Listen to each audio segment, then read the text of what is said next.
fait très longtemps qu'on se connaît, Dave et moi. Moi, ça va faire 20 ans d'expérience. Là. C'est ma 21... Je suis sur ma 20e année de carrière. Et j'ai connu Dave, ça va faire 15 ans minimum. À ce moment-là, on était ailleurs dans nos carrières respectives, mais moi, j'ai connu Dave à ses tout débuts dans les bars ou dans le réseau qu'il y avait à ce moment-là, qui était tout autre qu'aujourd'hui. Là. Je l'ai vu quand il était bébé avec nous dans la famille, mais après ça, il a quitté pour l'Ouest canadien avec son père et sa mère. Puis après ça, bien, il y a eu des hauts et des bas avec ses parents, comme l'histoire le dit. Donc, moi, je l'ai revu par après quand il est revenu au Québec. Il allait visiter sa grand-mère, qui était ma mère. Perfecto. Bon, ben, ça roule. All On right. se parle. Yes. Yes, sir. T'es qui pour Dave? Je suis qui pour Dave? Ben, j'espère que je suis un de ses meilleurs chums parce que je n'ai fait assez pour cette Christy-là. J'ai une anecdote, moi, qui me vient en tête quand Dave a commencé Légende. Donc, c'était... oui, c'est lui qui le produisait, mais il manquait beaucoup encore de postes clés à combler pour que vraiment une tournée ait le succès que la Légende a eu. Puis je me souviens quand il voulait me présenter le spectacle avant même qu'on signe ensemble, je suis allé le voir à Saint-Eustache, au Zénith. C'était plein. Je me suis assis sur un petit banc, un petit tabouret, comme aujourd'hui, là, mais sur le parterre. C'était à peu près 650-700 personnes. J'arrive à 7h50. Le show, évidemment, commence à 8h. Donc, je m'installe en salle à 7h50. Puis déjà, il y a une fébrilité que le monde sont très excités d'être là. Donc, tu sens déjà qu'il y a de la magie dans l'air. Après ça, il y a eu Madiba, il y a eu Nick. Puis quand le walk-in de Dave a commencé, le monde se sont levés. Puis c'est là que j'ai fait, attends une minute. Là, il y a un phénomène qui est en train de se créer. C'est pas normal, c'est pas habituel. En humour, que tu as 700 personnes qui se lèvent sur ton walk-in. Ils t'ont pas encore vu, tu n'as pas encore dit un mot. Il y avait quelque chose qui se passait. Ce que tu as sur scène, c'est le Dave dans la vie. Maintenant, peut-être un petit peu tweaké, là, un petit peu plus dans le tapis. Là. Il s'est descendu, mais il y a eu une époque que Dave sur scène puis Dave en dehors de la scène, c'était pas mal le même gars. Comme pour les bons puis les mauvais. Ouais, c'est ça, pour les bons et les mauvais moments. Là. Il y a même pas besoin d'un stage pour être en show. Là. Il était partout en show. Là. On était aux Alouettes. Déjà dans le métro, c'était une comédie musicale. Là. Il dansait sur les poteaux. Puis, souvent, tu te dis, ah, on va voir quelqu'un comme ça dans le métro. Ah, il est lourd. Ah, non, viens pas me parler. Mais lui, il y avait tout le monde avec lui dans le métro. Il a mis le party là. On a sonné dans une maison. Il a fait une chorale avec nous autres de Frank Sinatra. Les colocs dans l'appart, ils ont trouvé ça drôle. Il a compté une joke dans le line-up aux toilettes. Fait que c'était déjà un showman d'envie sur scène, un peu partout. Hein. Je me suis le temps demandé pourquoi il n'avait pas percé plus vite. Je le voyais déjà au top la première fois que je l'ai vu. Je trouvais que c'était quelqu'un qui méritait beaucoup, qui avait une grosse personnalité, qui était pour se rendre loin. Dave m'expliquait d'où il venait avec son côté anglophone, qu'il voulait essayer en français. Puis je l'ai vu sur scène, puis je l'ai aimé. Fait que à partir de là, parce que moi, j'en ai croisé des humoristes dans ma vie. J'en ai croisé du monde sympathique, du monde antipathique. Mais moi, mon premier contact avec un autre humoriste, un collègue, c'est « Est-ce que je te trouve bon sur scène? » Tu me fais rire. Puis Dave, il me fait rire au début. À un moment donné, c'est un peu plus calmé. Tu sais, Dave, il y a eu des phases aussi, là, comme on a toutes dans notre vie. Puis je me souviens, quand j'ai eu mon enfant, quand j'ai eu ma fille, des fois, j'allais chez Dave, genre, parce qu'on chillait le jour, puis il y avait une piscine, puis on se baignait, whatever. Tu sais, on allait chiller ensemble. J'amenais ma fille, parce que je l'avais. Puis elle le trouvait donc drôle, Dave, parce qu'il avait tout le temps l'air poqué, mais il était calme, puis il jasait, puis il déconnait un peu avec. Fait que ma fille était comme « Vas-tu voir Dave? » Puis elle le trouvait juste drôle parce qu'il était le monsieur magané un peu. Moi, ça me faisait rire, en esti. Ouais. Il venait animer des soirées pendant plusieurs années avant qu'on débute le Comedy Club, le Patriote Comedy Club. Puis Dave, il était toujours là, il était tout le temps sur la coche, même s'il arrivait, puis des fois, tu voyais qu'il était plus fatigué ou autre chose. Il livrait à la marchandise. Puis pour vrai, il y avait tout le temps des ovations, tout le monde capotait. Sa présence était vraiment était là, puis plus que même les invités. Tu sais. Il y a toujours eu l'énergie qu'il y a, la spontanéité, son delivery. Sa faiblesse à cette époque-là, c'était les textes, je te dirais. Mais, tu sais, moi, je sortais de l'école de l'humour, puis moi, j'étais très texte, là, tu sais, pour moi, c'était très important. Dave était un peu plus free for all, mais j'admirais ça chez lui quand même, parce que j'ai pas cette folie-là, cette spontanéité-là que lui a. Moi, j'avais plus un bâton dans le cul, je te dirais. Mais aujourd'hui, je trouve que, tu vois, on s'est pas influencé parce qu'on s'est perdu de vue pendant des années, mais je trouve quand même qu'on s'est rejoint à quelque part. Dave, je trouve que ses textes sont meilleurs qu'à l'époque, puis moi, je me suis enlevé le bâton que j'avais dans le cul un peu. Des fois, j'essaye de dire c'est quoi le style d'humour à Dave, à quelqu'un qui connaît pas ça, tu sais, parce qu'on essaie tout le temps de mettre une étiquette, puis je fais... C'est un mélange de... C'est un mélange de n'importe... Moi, je dis souvent, c'est un showman un peu, oui, à la Stéphane Rousseau, à la Rachid Badouri, c'est humour au Québec, mais c'est plus que ça. Parce qu'il va dans des jokes, autant qu'il peut aller dans des jokes un peu plus noirs que dans l'anecdote, que m'amener de sortir une danse, jouer un piano. Tu sais, c'est un show qui revole de partout. Du Dave Godette, c'est du Dave Godette. Il n'y en a pas un autre qui fait ça. Tu sais, je pense qu'il fait très attention à son image. Il sait que... En fait, il sait que c'était peut-être sa dernière chance, tu sais. Fait que je pense que ça serait dangereux de montrer peut-être certaines facettes de sa personnalité qui doit encore être là parce que ça va toujours être là. Dave, quand je l'ai connu, c'était un gars que je croyais pas qu'il allait faire ça longtemps, pour être honnête, parce qu'il se détruisait. Il y avait quelque chose en dedans de lui. Il y avait... Puis, tu sais, quand on connaît le bonhomme, puis quand on connaît son histoire de vie, puis c'est peut-être pour ça qu'on se retouche les deux. On a eu une enfance un peu rough. Puis je crois que le rire, ça nous a permis de sortir de cette bulle-là, tu sais. Puis je crois que Dave, il l'a vécu à sa façon. Puis depuis qu'il a décidé de choisir l'amour, sa famille, ses amis, les vrais, pas ceux qui étaient là juste parce qu'il y avait un peu d'argent ou name-it, là. Quand il a décidé de choisir le beau côté, tu sais, quand il est sur l'autoroute, il a décidé de lâcher de rouler sur l'accotement, là. Puis il a décidé d'aller sur la route. Mais moi, je pense que c'est là qu'il est devenu un être humain incroyable. Tu sais. Dave, c'est un humoriste qui est très sous-estimé dans l'industrie. Ce qui fait qu'à chaque fois qu'il proposait un numéro, les galas juste pour rire ou les producteurs n'étaient pas intéressés à voir le numéro. Donc souvent, il ne se rendait même pas en audition. Il ne fait même pas prouver que son numéro était efficace. Donc oui, je l'ai vu être découragé. À chaque année qu'il présentait ou qu'il envoyait un texte, à chaque année, souvent, il m'appelait. Puis là, Chris, comment ça? On me laisse pas ma chance. Et puis moi, à chaque fois, je disais, hey, fuck them, man. Fais tes affaires. Je te dirais, c'est comme dans le concept de l'humour. Il faut écrire 100 gags pour en avoir quelques-uns de bons. Ben Dave, il y a 100 000 idées pour en avoir quelques-unes de bonnes. Mais ceux-là qui sont bonnes, par exemple, vont bien. Puis c'est ce qui nous amène à être ici aujourd'hui. Dave, même... Il y a beaucoup de monde qui le dit, mais Dave, quand il commence de quoi, il va pas comme l'abandonner. Il va le faire, même si au bout de la ligne, c'est pas fameux, il va toujours finir ses projets.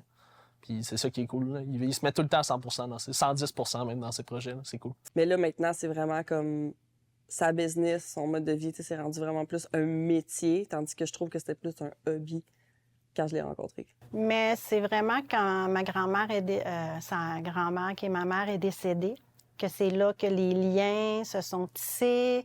Il faisait partie de notre famille. Dans le fond, on disait tout le temps que c'était notre quatrième enfant. Fait que depuis ce temps-là, il faisait partie de notre famille. Puis il se sentait aussi intégré. Avoir une famille, c'est important aussi. Tu peux pas dire que Dave n'a pas fait d'efforts. de où ce qui est parti, de tous les problèmes qu'il y a eu, puis où ce qui en est rendu aujourd'hui. Tu sais, autant au niveau professionnel que sa vie personnelle, tout ça. Il a cleané beaucoup de choses dans sa vie. Je trouve que, tu sais, Dave, ben, tu sais, comme de la plaque. Il en a reçu une, il en a fait faire 5 pour tous ses chums qui l'ont aidé. Tu sais, Dave, il laisse pas personne dans l'oubliette. Je pense que son vécu a énormément teinté la personne qui est aujourd'hui. Puis ça fait que c'est quelqu'un qui prend soin des autres quand même. Son entourage, sa famille, sa fille. Je pense que c'est ça qui le démarque des autres, son grand cœur, sa générosité, comme que j'ai dit tantôt. Puis il fait tout à outrance. Dave fait rien à moitié. Il fait tout à fucking outrance. C'est un gars qui a ci et là, même s'il file pas, il va donner le 100 %, il va donner le 120, le 150. Puis je suis capable aussi de dire, ça, je suis content. Ça, man, t'as dépassé de 8 minutes. OK, là, je sais que tu vas faire ton show, mais ramène-toi un peu. Parce que, tu sais, des fois... mais en même temps, c'est ce qui fait qu'il est unique, c'est qu'à un moment donné, il dérape, puis qu'il crée des délires. Fait que, tu sais, il y a tout le temps les conventions d'humour, puis Dave, lui, des fois, il fait que non, c'est une superstar. Donc, c'est sacrifier un mode de vie qui peut sembler rock'n'roll intéressant, mais qui, dans le fond, nous détruit. Fait que ça reste un sacrifice, tu sais. Moi, Chris puis Dave, on a des personnalités complètement différentes, avec des atouts complètement différents, mais ça fait en sorte aussi qu'on se respecte les trois, puis qu'on s'écoute quand il faut s'écouter, puis qu'on respecte aussi l'expertise de chacun. Puis c'est nos trois expertises qui font ce que Légende va être à Place Belle, finalement. Il y a un consensus là, qui se fait autour d'une table ronde, là, on va dire ça grossièrement comme ça. Mais tu sais, un spectacle vient pas juste de l'artiste qui décide de prendre sa moitié de paye d'un an pour louer un aréna avec son meilleur chum, que lui a tout sorti ses économies pour louer la même affaire. T'sais, habituellement, il y a comme une grosse table avec beaucoup de monde. T'sais. Quelqu'un qui gère les médias, quelqu'un qui gère la technique, quelqu'un qui gère la mise en scène, les textes de l'artiste. Nous, on a tout fait à deux. Mais de tout de suite y aller avec la Place Belle, c'était un move, là, ça prenait des couilles, là. Puis c'est sûr que ça va encourager tout le monde à se dire « Ah, ben là, OK, ça se peut. » Tu sais, on dirait qu'on se disait que c'était inatteignable. Mais finalement, non, ça se peut. C'est possible. Si tu places bien tes cartes, tu travailles fort, c'est tout à fait possible. Fait que je pense que oui, ça va créer un précédent. Je suis convaincu.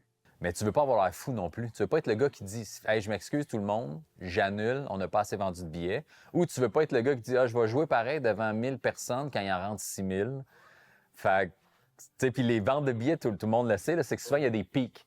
Tu annonces de quoi, ça se vend pas pire vite. Puis à un moment donné, tu tombes sur un plateau, puis là, tu stresses. Puis là, tu stresses parce que tu l'as mis 1 an d'avance. C'est pas tout le monde qui va acheter 1 an d'avance. Puis là, tu as les derniers mois où là, tu as un regain. Là, tu es comme, est-ce qu'il faut qu'on se rende jusqu'au bout?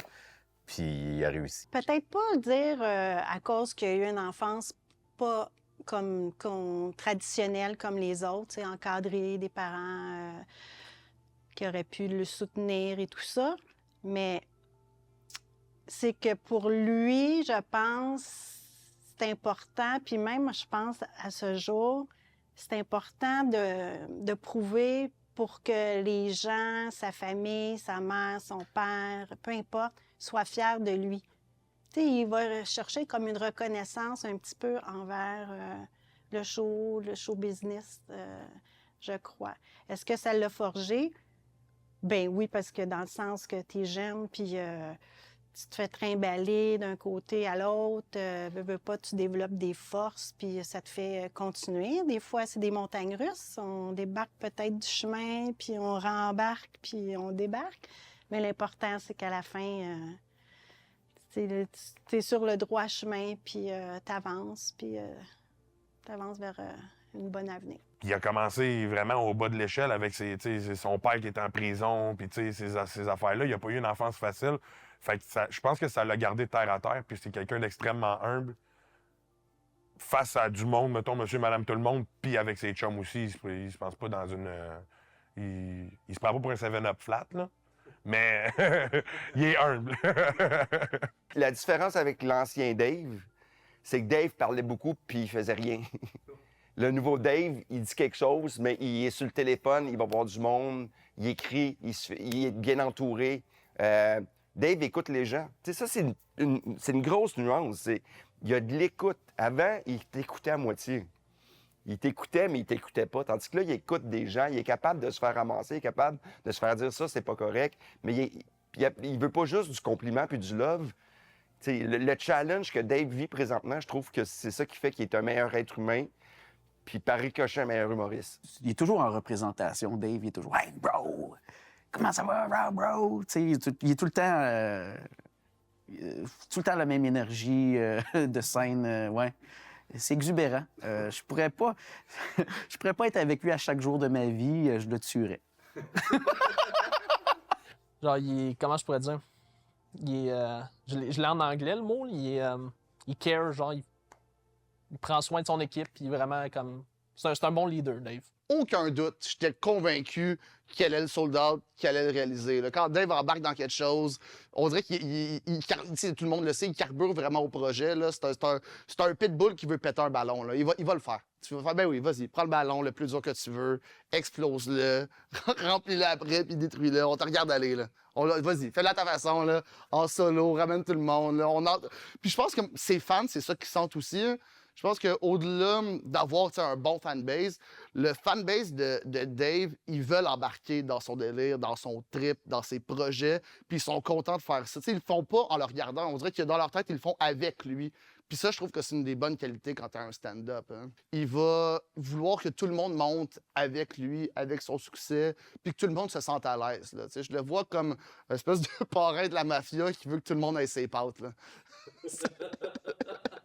Il n'y avait pas une case où tu pouvais pas dire elle est remplie par quelqu'un. Il y a trop de raconteurs, il y a trop d'absurdes, il y a trop d'humour noir, il y a trop de spectacles.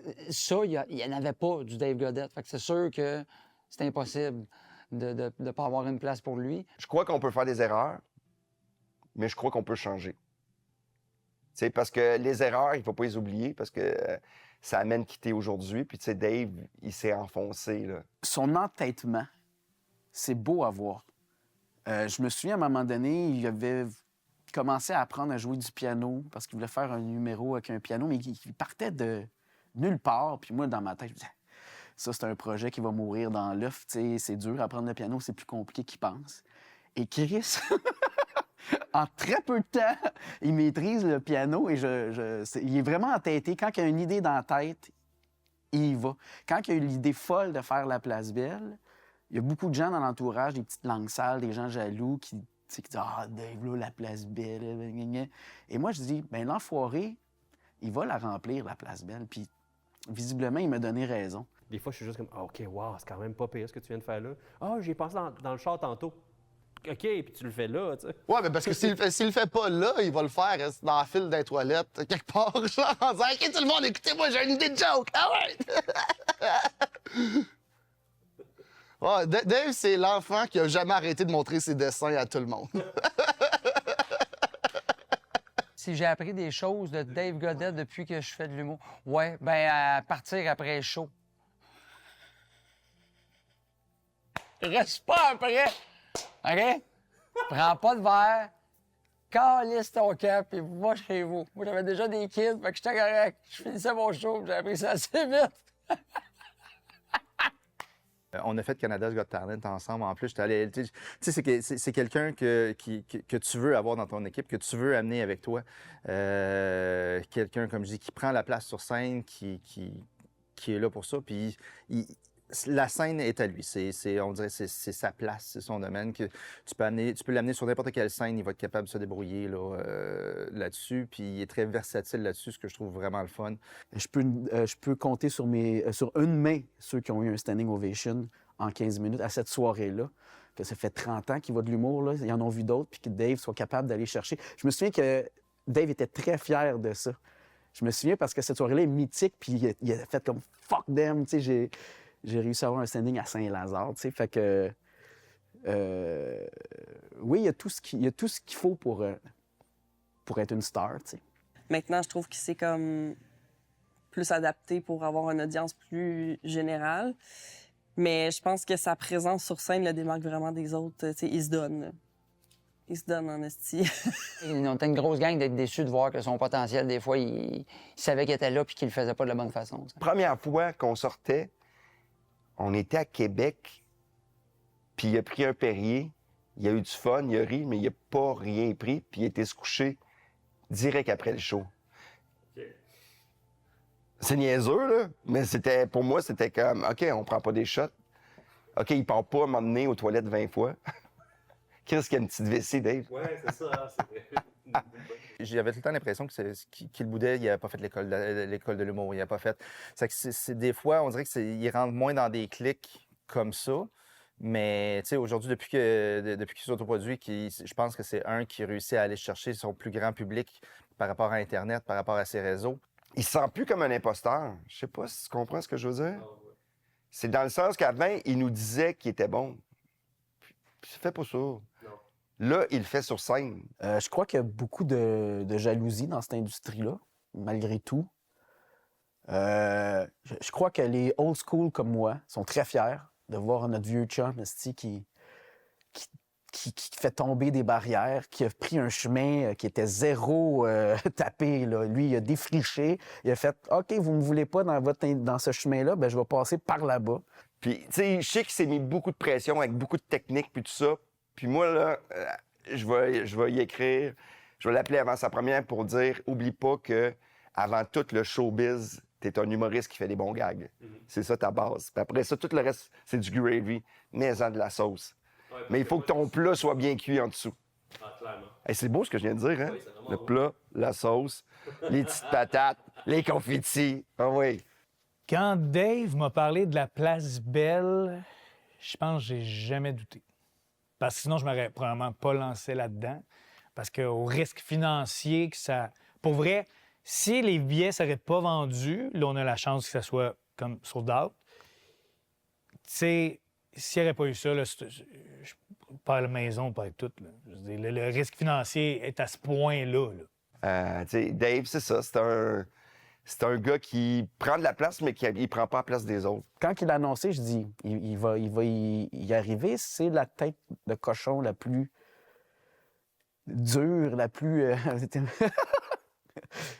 Il est acharné, c'est ça. Je pense qu'il a vraiment brisé ce cycle-là avec notre fille qui s'en occupe. T'sais, il est un père présent, puis Charlie manque de rien.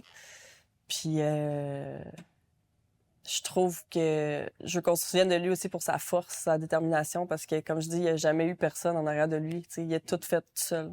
Pour vrai, je suis content de dire qu'on peut parler de où est-ce que je vais voir Dave dans 5 ou 10 ans, parce qu'il y a une époque où je pensais même pas pouvoir être capable de dire qu'est-ce que je le verrais dans 5 ou 10 mois. Tu sais, où est-ce qu'il est rendu? Je pense que les humoristes qui le voyaient au début, qui l'ont un petit peu dénigré, qui l'ont un petit peu dit, gars, lui, il se rendra pas loin. Je pense qu'il peut un petit peu regarder haut. Il a le droit. Quand on a commencé à travailler ensemble, moi et Dave, c'était au balbutiement de la légende. Mais c'est vraiment épatant puis de toute beauté de voir à quel point ce spectacle-là a vendu beaucoup et rapidement dans des salles où est-ce que Dave ou des régions où Dave n'avait pratiquement jamais joué, là. Mais où est-ce qu'on voyait les chiffres de vente. Puis souvent, les diffuseurs, à juste raison, disaient « Mais c'est qui Dave Godette?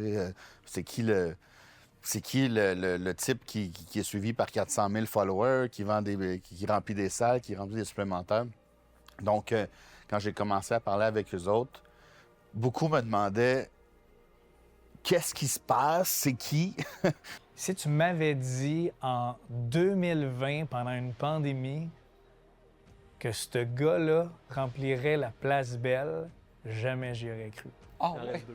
Pour vrai? Ouais. Hier, c'était 450. Wow!